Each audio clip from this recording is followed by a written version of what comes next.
আমাদের মেঘনা নদীর পার সুন্দর একটি গাছ। এটা এক সময় খেলার মাঠ ছিল, আমরা ফুটবল খেলতাম।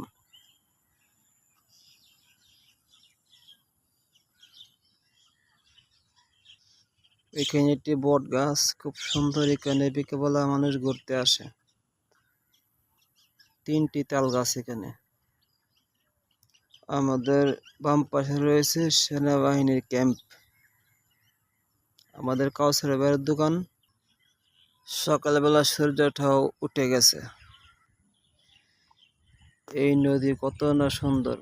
একটা সময় গেছে এই নদীর মাঝে অনেক লাফালাফি দুফাদাফি করছি।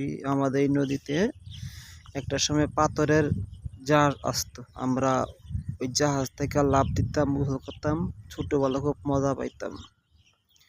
মিনিমাম 30 বছর আগে।